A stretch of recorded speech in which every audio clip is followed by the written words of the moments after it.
जनवरी 2016। अगर उस रात कोई मुझसे पूछता कि अगले कुछ घंटों में मेरी ज़िंदगी की सबसे अजीब और डरावनी घटना होने वाली है तो मैं हंस देता, क्योंकि उस रात में कुछ भी असामान्य नहीं था। सब कुछ बिल्कुल नॉर्मल था। मैं और मेरे कुछ दोस्त एक कॉन्सर्ट में गए थे। अच्छा म्यूज़िक, अच्छा माहौल, अच्छे दोस्त, बस एक आम सी रात। कॉन्सर्ट ख़त्म होने के बाद हम सब मेरे एक दोस्त के घर वापस आए।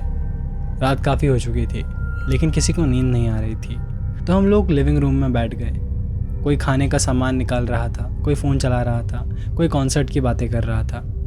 कुल मिलाकर माहौल बहुत लाइट था। उसी दौरान हमारे ग्रुप का एक लड़का अपना बैग लेकर आया। उसकी एक अजीब आदत थी। उसे पुराने पत्थर, सिक्के और ऐसी रेयर चीज़ें इकट्ठा करने का शौक़ था। जहाँ भी जाता कुछ ना कुछ उठा लेता। हम अक्सर उसका मजाक उड़ाते थे। उस रात भी हम यही सोच रहे थे कि वो फिर से कोई अजीब चीज़ दिखाने वाला है। और उसने बैग खोला। अंदर अलग अलग तरह के पत्थर थे, कोई काला, कोई हरा, कोई सफ़ेद। वो एक एक करके सबको दिखाने लगा।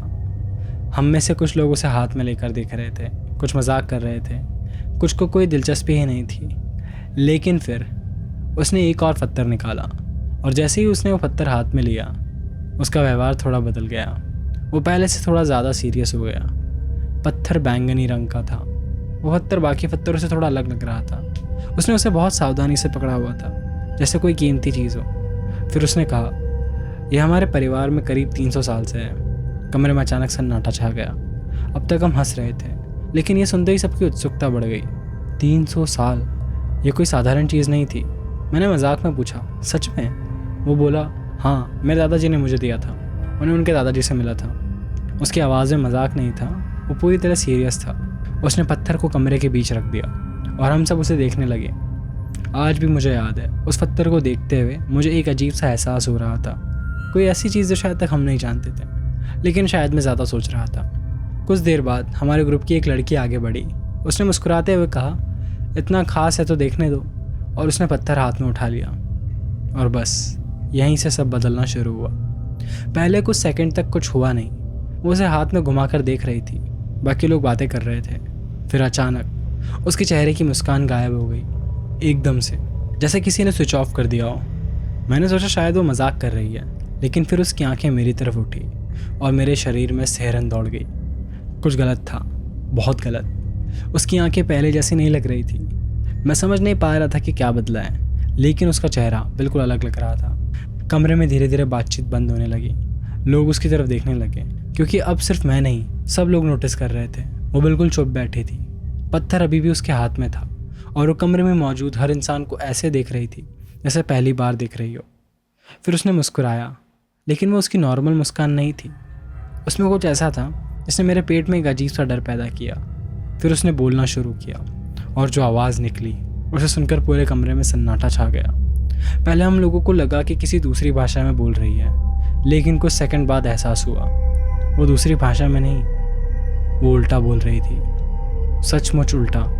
ऐसा लग रहा था कि जैसे इंसान की आवाज़ रिकॉर्ड करके रिवर्स में चला दी गई हो। शब्द पहचान में नहीं आ रहे थे, लेकिन आवाज़ लगातार निकल रही थी, एक ही पेस में, बिना रुके, बिना अटके।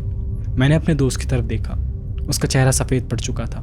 किसी को समझ नहीं आ रहा था कि क्या हो रहा है। कोई हंस नहीं रहा था, क्योंकि अभी यह मजाक जैसा नहीं लग रहा था। और तभी कमरे में बैठे दो लोगों की अचानक हालत ख़राब होने लगी, एकदम अचानक। एक सेकंड पहले सब कुछ ठीक था, अगले ही सेकंड दोनों उठे और लगभग दौड़ते हुए कमरे से बाहर निकल गए। हमें समझ नहीं आया कि हो क्या रहा है। फिर बाहर से उल्टियों की आवाज़ आने लगी। कमरे का माहौल तुरंत बदलने लगा। अब किसी के चेहरे पर मुस्कान नहीं थी, सब जगह डर था, साफ दिखाई देने वाला डर। और उस पूरे समय वो लड़की हमें देख रही थी, हंसते हुए। फिर अचानक उसकी आवाज़ बदल गई। अब वो क्लियर इंग्लिश में बोल रही थी, धीरे धीरे, बहुत शांत होकर। और फिर उसने कमरे में बैठे एक लड़की की तरफ देखा। कुछ सेकंड तक उसे घूरती रही, फिर बोली, तुम अपनी गर्लफ्रेंड को धोखा दे रहे हो। कमरे में किसी ने कुछ नहीं कहा। लड़का बस उसे देखता रह गया, लेकिन वो रुके नहीं। उसने दूसरी लड़की का नाम ले लिया, वही लड़की जिसके साथ उसका अफेयर चल रहा था। कमरे का सन्नाटा और गहरा हो गया, क्योंकि ये कोई अंदाज़ा नहीं था, ये सच था। और कमरे में मौजूद बहुत कम लोगों को इस बारे में पता था। जिस लड़के के बारे में बात कर रही थी उसके चेहरे का रंग उड़ चुका था। लेकिन यह तो बस शुरुआत थी। अगले कुछ मिनटों में उसने कई लोगों के बारे में ऐसी बातें बताई जो उसे पता ही नहीं होनी चाहिए थी।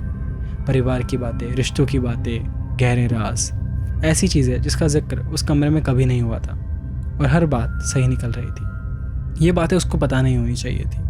अब डर सच था क्योंकि ये सब बातें उसे पता ही नहीं थी। और तभी कमरे की एक कुर्सी अपने आप को चिंच खिसक गई, इतनी धीरे कि पहले किसी ने ध्यान नहीं दिया। फिर टेबल पर रखा एक छोटा शोपीस हिला। इस बार सबने देखा, कमरे में मौजूद हर इंसान ने। कोई उसके पास नहीं था, कोई उसे छू नहीं रहा था, लेकिन वो हिला था। और उसी पल मुझे पहली बार महसूस हुआ कि शायद जो कमरे में हमारे साथ हो रहा था ये सिर्फ शुरुआत थी। वो कुर्सी अपने आप खिसकी थी, बहुत ज़्यादा नहीं, बस कुछ इंच, लेकिन इतना ज़रूर कि कमरे में मौजूद हर इंसान उसे नोटिस कर सके। और उसी पल ऐसा लगा जैसे कमरे का माहौल बदल गया हो। अब किसी को नहीं लग रहा था ये मजाक या प्रैंक है, ये कुछ ऐसा था जिसे हम में से कोई समझ नहीं पा रहा था। वो लड़की अब भी उसी जगह बैठी हुई थी, पत्थर उसके हाथ में था और उसके चेहरे पर एक अजीब सी मुस्कान थी।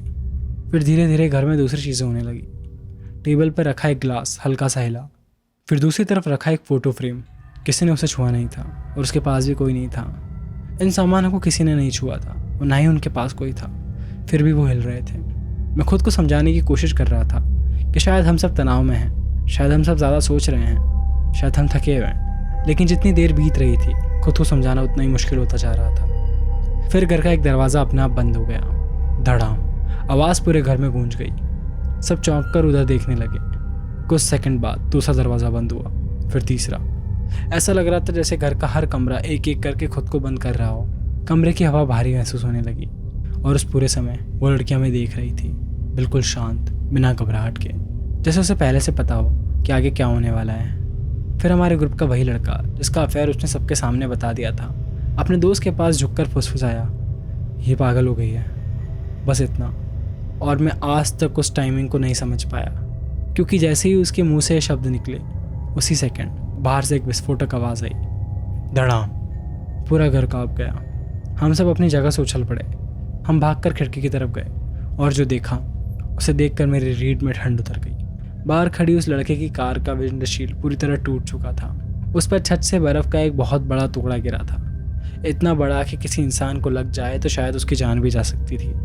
कुछ सेकंड तक कुछ नहीं बोला, क्योंकि ये सिर्फ डरावना नहीं था, ये बिल्कुल इम्पॉसिबल था। और पहली बार मेरे मन में ख्याल आया कि शायद जो भी हमारे साथ उस घर में है वो हमें सुन रहा है, क्योंकि ये बात बोलने के बाद उसी की गाड़ी पे बर्फ़ का टुकड़ा गिरना, वो भी आसमान से।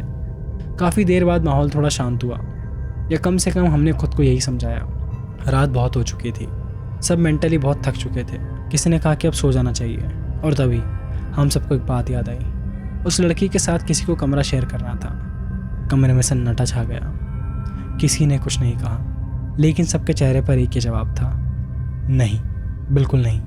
आखिरकार फैसला हुआ कि वो नीचे पहली मंजिल पर रहेगी और हम में से बाकी लोग ऊपर दूसरी मंजिल पर। हम ऊपर चले गए, कमरे की लाइट बंद कर दी और अंधेरे में बैठ गए। सोने का सवाल ही नहीं था, हम सब जाग रहे थे, बस नीचे की आवाज़ें सुन रहे थे। शुरुआत में सब शांत था, फिर एक आवाज़ सुनाई दी, कोई मेटल घसीटने की, धीरे धीरे, जैसे कोई भारी चीज़ फर्श पर रगड़ रहा हो। घर पुराना था, लेकिन ये आवाज़ अलग थी, बहुत अलग। कुछ मिनट बाद टैपिंग शुरू हुई, टक टक टक, धीमी, जैसे कोई उंगलियों से लकड़ी पर ताल दे रहा हो। मैंने अपने दोस्त की तरफ देखा, वो भी ये सब सुन रहा था। फिर रोने की आवाज़ शुरू हुई, पहले बहुत हल्की, फिर धीरे धीरे तेज़ होती गई। ऐसा लग रहा था जैसे कोई नीचे बैठकर रो रहा हो, सिसक रहा हो, दर्द में। उसकी आवाज़ में एक अजीब सा दुख था। और फिर वो रोना अचानक हंसी में बदल गया, एकदम बौखलाने वाली हंसी, पागलों जैसी, जैसे कोई एक सेकंड पहले रो रहा था और अगले सेकंड किसी मजाक पर हंस पड़ा। मैं बहुत डर चुका था। फिर अचानक सब बंद, पूरी तरह। घर फिर से शांत हो गया, इतना शांत कि हमें अपनी सांसों की आवाज़ सुनाई देने लगी। हम लगभग 10 मिनट तक वहीं बैठे रहे, किसी ने एक शब्द नहीं बोला। मैंने अपने दोस्त की तरफ देखा, वो शायद खुद को डिस्ट्रैक्ट करना चाहता था।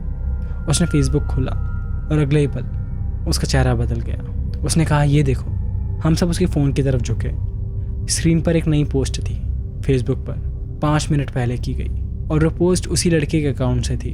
उसमें सिर्फ एक लाइन लिखी थी, कॉन्ग्रेचुलेशंस, ये वो द ड्रैगन, बधाई हो, तुमने ड्रैगन को जगा दिया। कमरे में बिल्कुल सन्नाटा छा गया। मुझे ऐसा लगा था कि जैसे तापमान अचानक कम हो गया, क्योंकि उस समय तक हम यही सोच रहे थे कि वो नीचे कहीं बैठी होगी या सो गई होगी।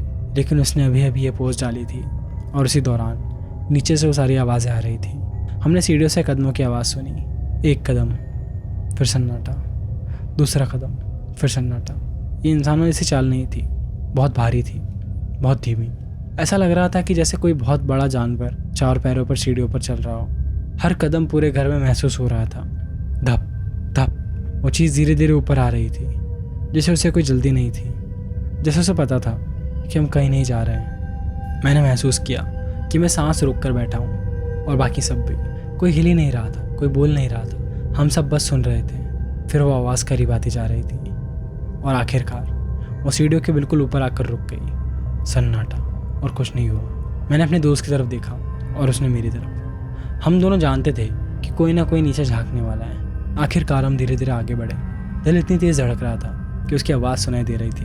हम सीढ़ियों के ऊपर पहुँचे और नीचे देखा, कुछ नहीं। सीढ़ियाँ खाली थी, न कोई इंसान, न कोई जानवर, न कोई परछाई, बस अंधेरा। उस पल मुझे लगा कि शायद हम सब पागल हो गए हैं, शायद डर ने हमारे दिमाग के साथ कुछ कर दिया है। लेकिन अगले सुबह होने तक हम में से कोई नहीं सोया था। जैसे ही सूरज की रोशनी खिड़की से अंदर आई, हम नीचे गए एक साथ। सबसे पहले हमने उस लड़की को ढूंढा। वो वहाँ थी नहीं, न कमरे में, न रसोई में, न बाहर। वो गायब थी। हर कैबिनेट खुला हुआ था, हर दरवाज़ा, मेन डोर भी, बेसमेंट का दरवाज़ा भी, जिसे रात में किसी ने पूरे घर को खंगाल दिया हो। और सबसे अजीब बात, वहाँ कुछ ऐसी चीज़ें पड़ी थी जिन्हें हमने पहले कभी नहीं देखा था। अजीब वस्तुएं, पुरानी, धूल से भरी, कुछ ऐसा जो घर में पहले नहीं था। किसी को नहीं पता था कि वो आई कहाँ से। आज इतने साल बाद भी मुझे नहीं पता कि उस रात वास्तव में हुआ क्या था। क्या वो कोई पैरानॉर्मल इवेंट था या कुछ ऐसा जिसका जवाब हमारे पास अभी तक नहीं है। मैं सिर्फ इतना जानता हूँ कि उस रात उस पत्थर को हाथ में लेने के बाद उस लड़की में कुछ चेंज हो गया था, कुछ बदल चुका था।